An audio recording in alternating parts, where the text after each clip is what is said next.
Hello, everybody. Happy May 9th, 2020. My name is Christopher Saunders, and this is the Connecticut Sports Talent Show, where we talk all things talents in Connecticut.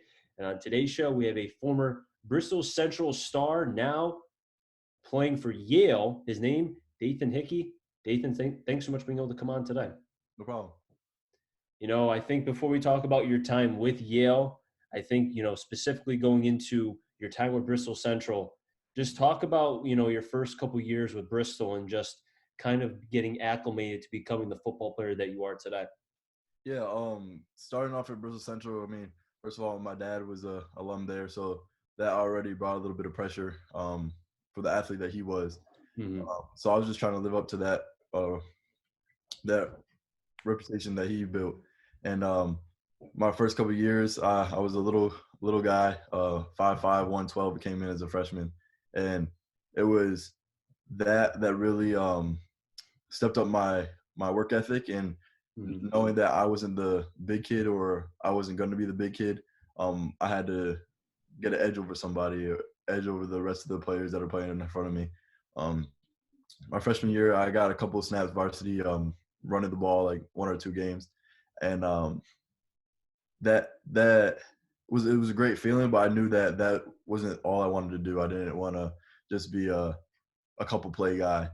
So my sophomore year, I got to work. I was able to go to the field with my boys, or go to the trainer, lift a little bit, um, do everything I could to make sure that I was that guy always on the field.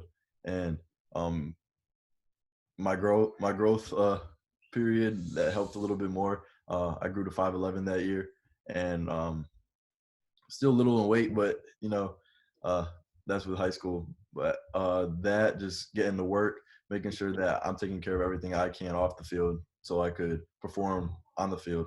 And sophomore year, I had a great defensive year. I had 4 interceptions, and we ended up winning the bell back that year from Eastern. Just missed playoffs by a game.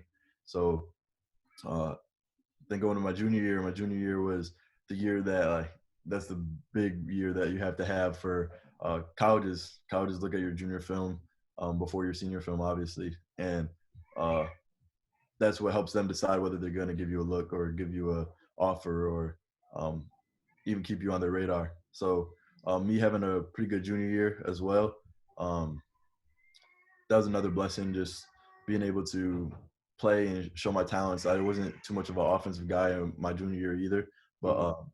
wherever I was placed, that's where I did something that.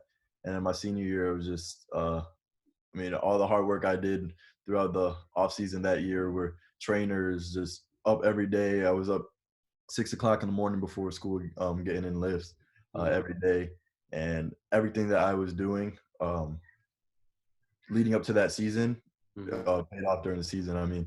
I wasn't in the position that I wanted to be in or that I thought I was going to be in during the season. Fortunately, there was an injury, and I had to fill in a spot. But uh, all that hard work and all the support I had from my coaches, from my family, from my teammates to be put in that position and be successful in that position is a blessing by itself. The hard work showed just by, the attention that you were able to garner and just by the numbers. I mean, two-time all conference, 3 times all press, all state, Walter Camp all state. Your senior year, you ran for over 1,400 yards, had 30 touchdowns.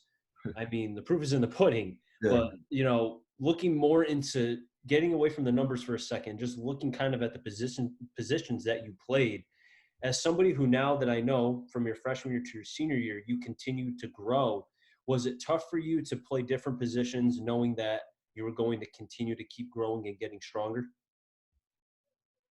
Oh, can you repeat that? The question was it difficult for you as far as because your body was changing every year? You were getting bigger and stronger. Was it tough because you were obviously becoming a man, growing into your man body while playing different positions?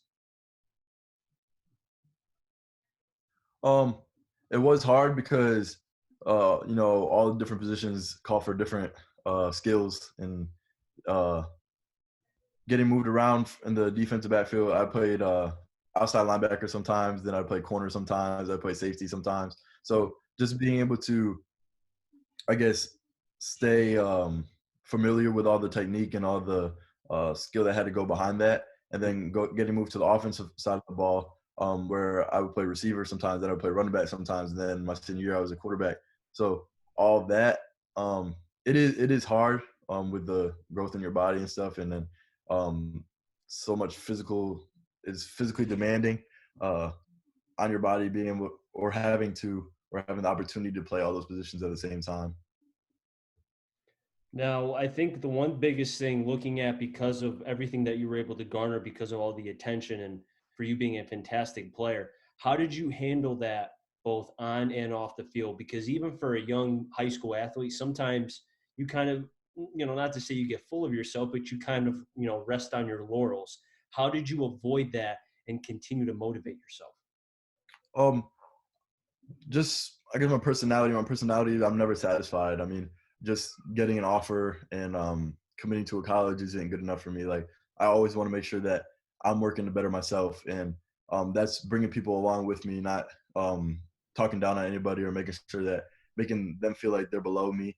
Um, I always kept everybody up with me, and a lot of the dudes that I play with are the reason why I am here. Like Isaiah Miller, our quarterback before me, he always got me up in the morning for the 6 a.m. lifts, and like without him, I wouldn't be able to get to where I am. I have receivers that went out and ran routes with me and stuff like that. So everything that I do, Mhm. I thank them for. So I mean, there's no like cockiness or anything that goes with that.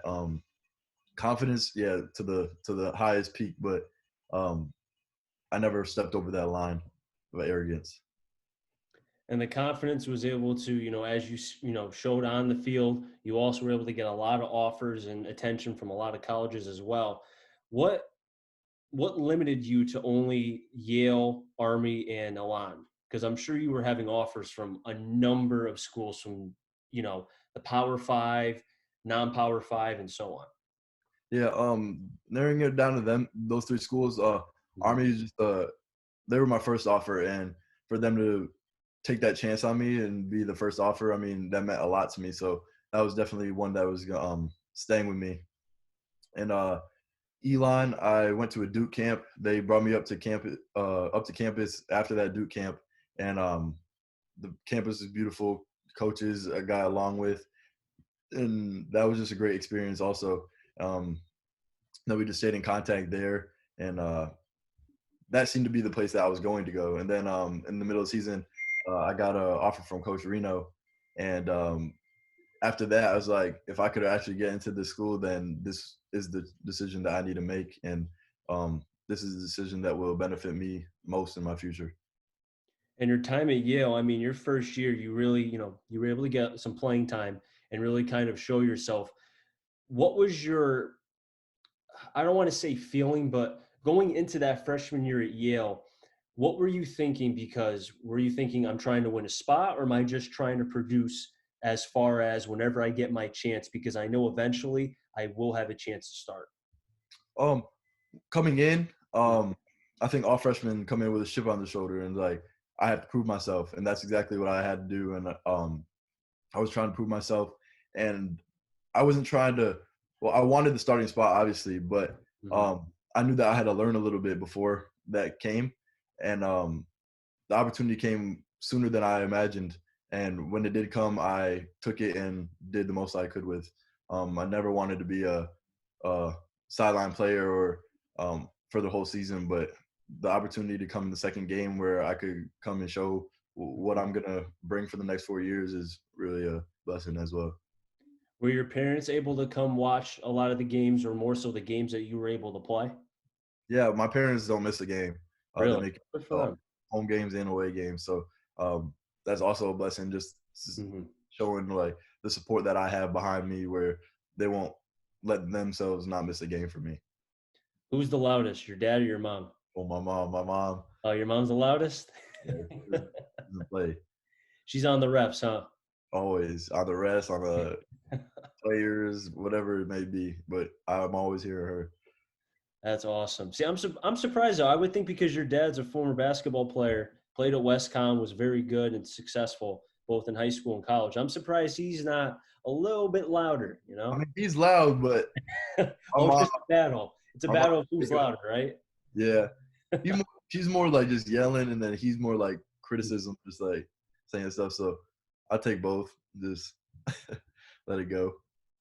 And since we're on the subject of your dad, I'm sure he was a big factor with you as far as your career. And same thing with your mom. I'm sure they both were.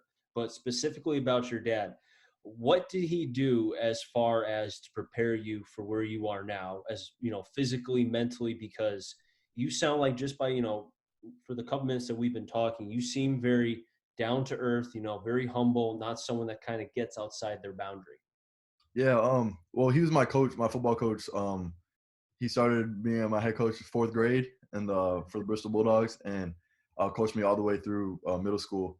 And I mean, he was always hard on me, like harder than anybody else. Like people could never say like we played daddy ball because he was always on me, always making sure that I'm going full speed. If I'm not running full speed in the sprint, he knew. If I'm not Mhm. going full speed in the drill, he knew. And as a little kid, like you don't want to go full speed all the time. Like you're tired. Having him push me as hard as he did, and just taking the knowledge and the experience that he had and from when he was little in high school and whatever, and Mhm. giving it to me, allowing me to, and from when he was little in high school and whatever, and Mhm. giving it to me, allowing me to learn the things that he learned later in life earlier.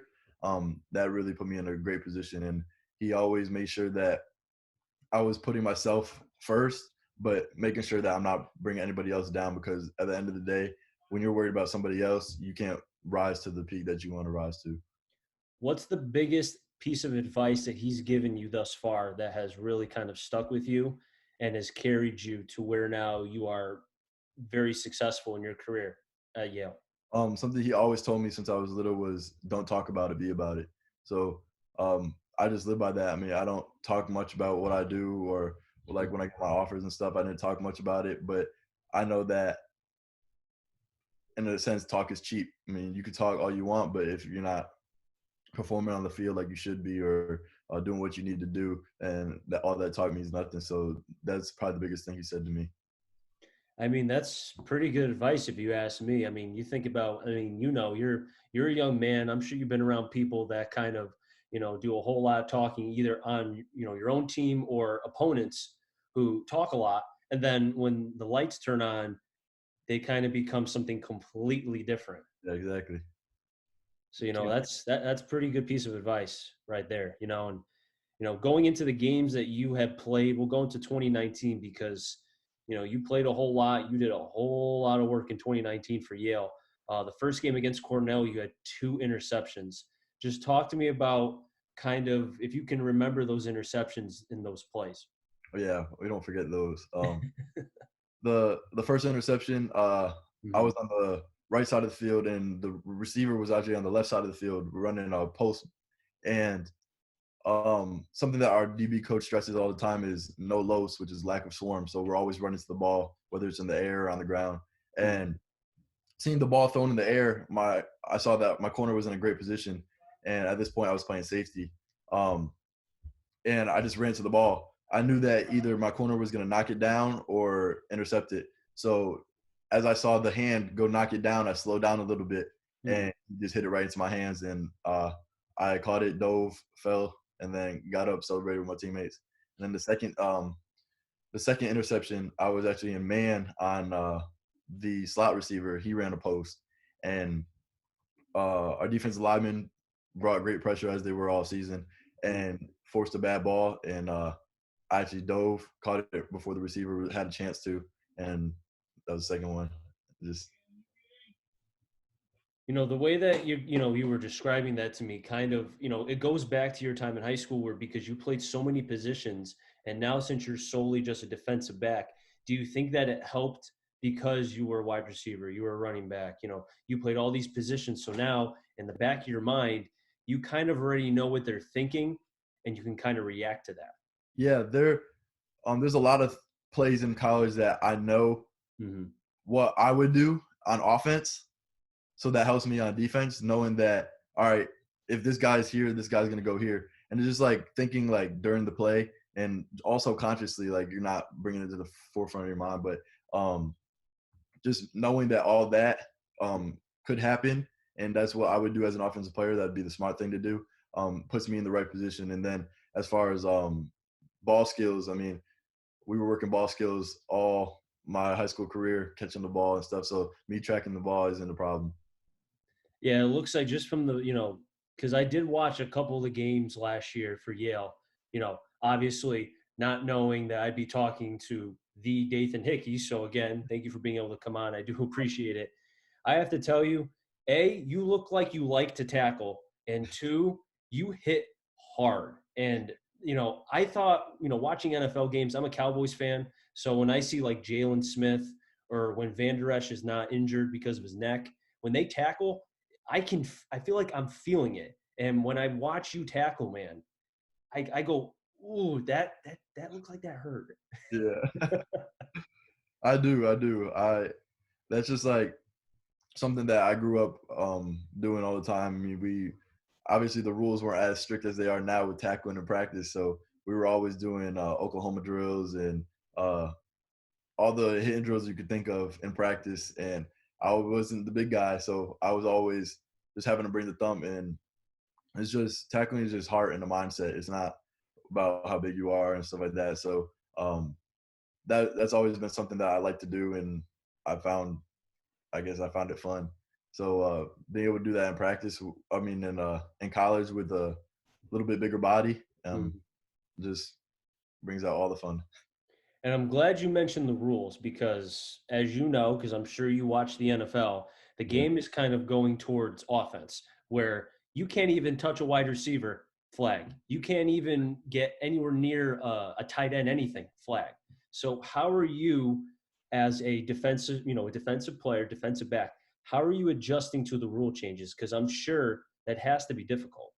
Yeah, it is difficult, but um, as long as you're pounding technique and being able to do everything, Mhm. you're just pounding technique, making sure that your technique is straight. Um, the rules changes or the rules shouldn't be too much of an impact in your game as long as you're playing what you're taught. Now, talk about the technique because I know what that is, but maybe people who are watching this may not know. So, describe to the people at home who have maybe never watched the game of football the technique that you're talking about. Oh, technique. So we'll just go man technique. Man technique is just obviously everybody knows man technique. Like you're staying in front of your man, you're staying with your man. But biggest thing is making sure that you're staying on top of your receiver and not always trailing in the back. And that if you are trailing in the back, you're in a great position, power position where you could break before he breaks. Mhm. Eyes in the right place, just eye discipline, body discipline, and making sure that you are putting yourself in the right position um, to be successful. Because um, at the end of the day, the play's not over until the ball's on the ground. So you could get beat in the beginning of the play, but as long as you finish the play out strong, there is no losing reps. Are you the kind of player that likes the one-on-one opportunities? Because I was just about to say I shouldn't even have asked that because you're a gamer. You love the one-on-one opportunities. One-on-one opportunities are the best. I mean, it gives you a chance to show everybody what you've been working and show everybody your skill set. And when you go on those one-on-one opportunities and you show everybody that there's no question on how you can play. We say one-on-ones you can't hide. There is no hiding. It's like it's you and the other man. And it's like whether you're gonna give everything you got and if they're gonna give everything they got, and the best man wins. And you definitely like the one-on-one opportunities against Brown. 5 solo tackles. You had an interception. I mean, I was able to find some video of you, against Brown. And, I talk about the hard hitting. It was consistent from the beginning of the game until the end of the game. And kudos for you to be able to keep up that energy because that shows that A, you keep yourself in shape, and two, you know when to be able to lay the hit. Yeah.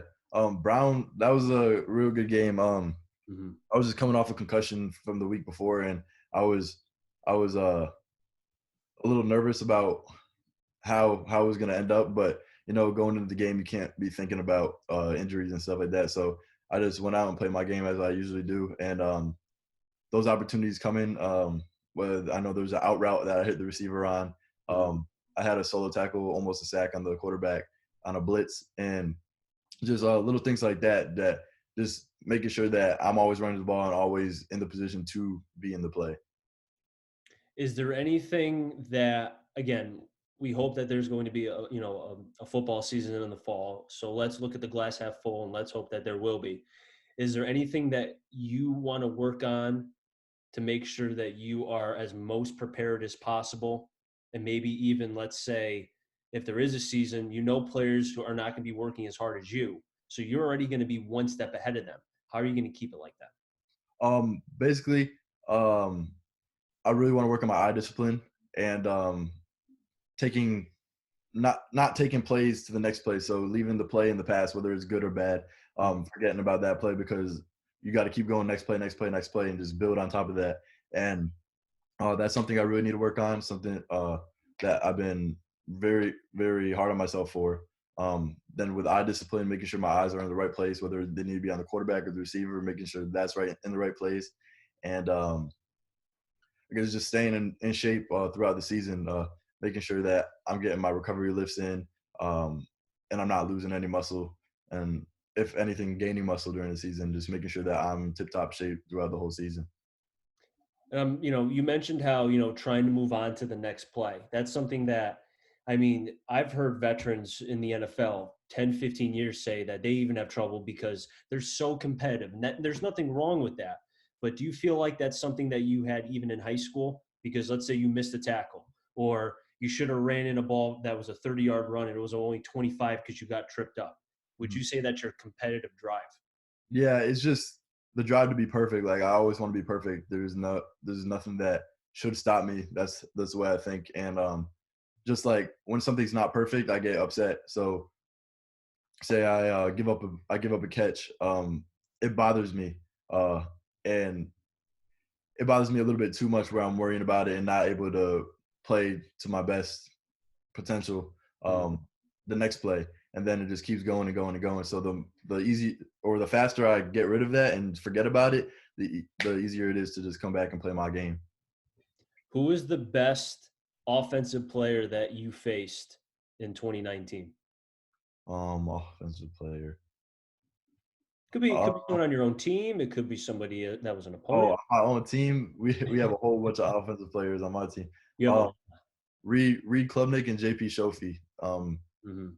Guarding them is tough. They're both experienced. They both know how to use their bodies, know how to use their hands in the right way uh, to catch the ball. And especially going against JP, him moving around from outside receiver to slot receiver and stuff like that. His strength, his physicality and stuff as a receiver.